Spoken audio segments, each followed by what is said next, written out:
Hey guys, peace. How's everyone doing today? Thursday, January 28th. Can't believe it's gonna be February already though. Honestly though, living in the cold and liking plants and stuff, I'm actually excited for these months to go by because it's gonna be spring. And spring is my favorite because it's my birthday and the plants are all starting to grow back and it's just an awesome time of the year. So for me, like, February coming is actually a good thing because that means March is coming. That means it's almost spring. Wearing my Dragon Ball Z sweater. It's actually a pretty sick sweater. I was at Winners when they were still open before all this other lockdown thing happened here in Toronto, and I just saw it. It was like 25 bucks, and like I used to watch Dragon Ball Z as a kid, so I was like, yo, sorry, I'm just drinking green tea. I just had dinner I think about 30 minutes ago or so. I have my cup of green tea before I go to bed. Usually I have almond milk, but whatever. I wanted to try the green tea today, but today I wanted to talk about one of my favorite plants, and not only favorite, but one of my first plants, I'd say, after the trees I had, and it is the snake plant. So I have two varieties here. First is a small one I have. This guy right here. I haven't named him yet. I'll call him Mini Snakey, I don't know. They are from Western Africa, from Nigeria to East Congo. It's very nice having a plant from Africa in my room because I know and I really think that Africa is home, to be honest. Like I feel like that's where we all come from. So to have a little bit of Africa in my home, all the way out in the cold in Canada, it feels good. And here's another one I have, which is also a snake plant, but just a bigger. This one's actually pretty big though. So, yeah.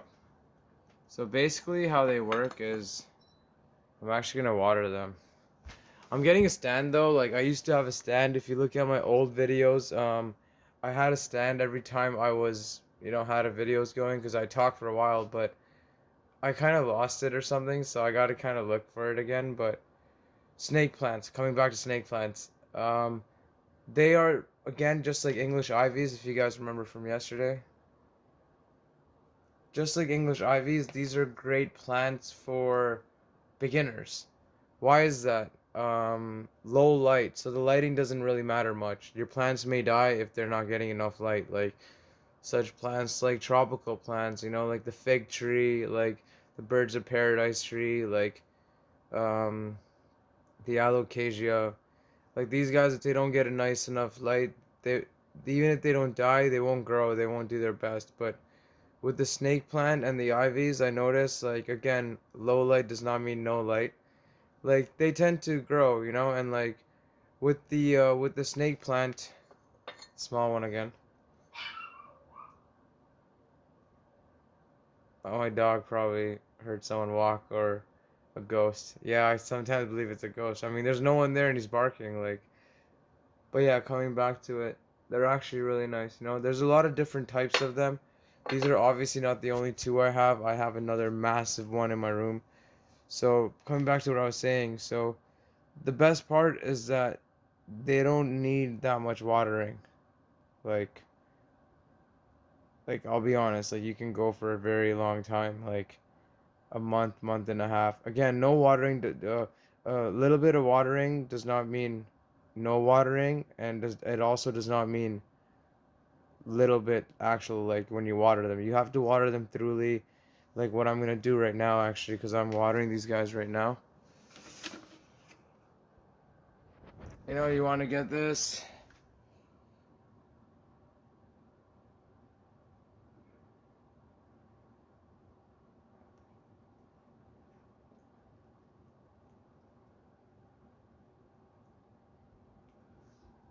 Like just because they're succulents or snake plants, like you have to water them not that often. does not mean that they don't need that much water. That's where I messed up before. I had a snake plant and I thought, oh, their thing. They don't need that much water. Let me just water it. Just a little bit, like a cup or something. I always had this fear before I started growing plants that I would always kill them, you know? I did kill them. I did kill a lot, I'll be honest, but you live and learn, right? Another technique actually that a lot of nurseries use is when you get a saucer, something like this, you basically fill the water up. Um,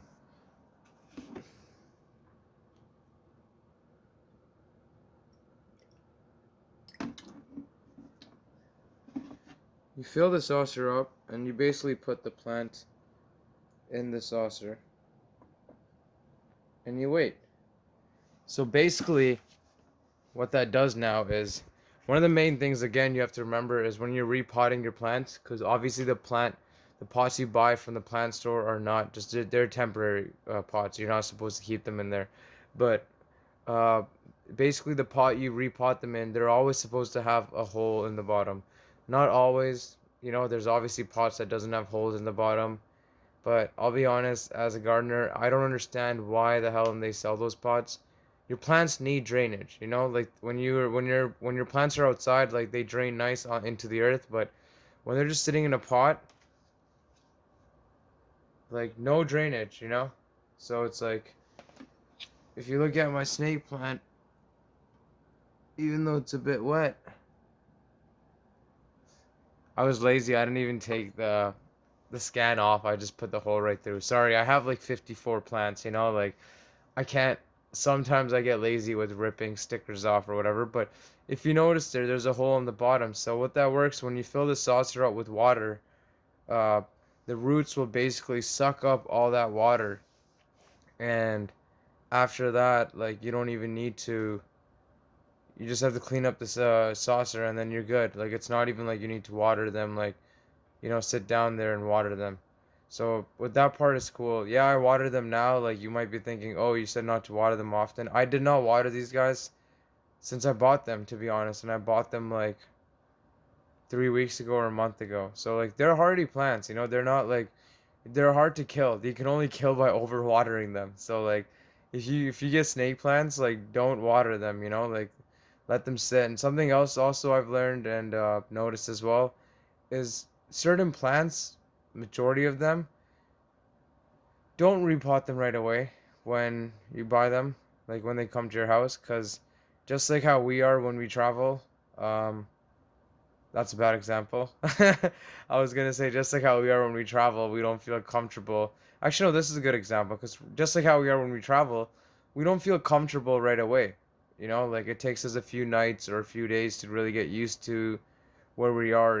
Like to get comfortable. So same goes with your plants, like if you just bring a plant from your nursery or plant store right to your house and just repot it, your plant's already in shock. It's not used to the lighting. It has or it's not like this might sound weird for guys who don't plant, but it's not used to the other plants it's around, so it's putting it in shock. So usually I give it a few days, and for some plants I don't even repot them because I'm like I have a few baby fig trees. I'll talk about the fig trees in tomorrow's video, but I didn't repot them because like they're not gonna grow as much as you think. Like I'm from Toronto, Mississauga, as I was saying, like, so it's still cold here. Like today was actually extremely cold. So certain plants go dormant in that season, like the alocasia. Like I don't water at all.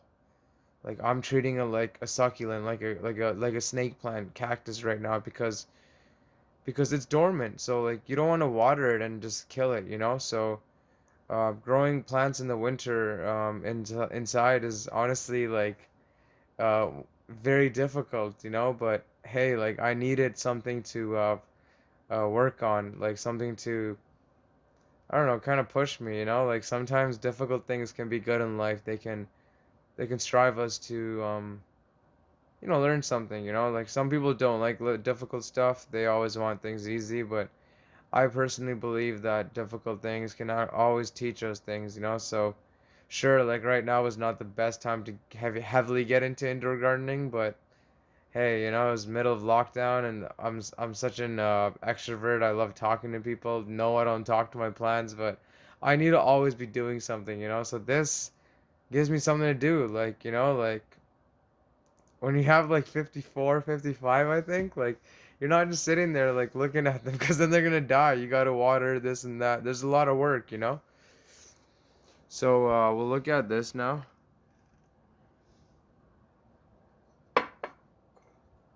So if you look at the water here, there's already a lot that's gone.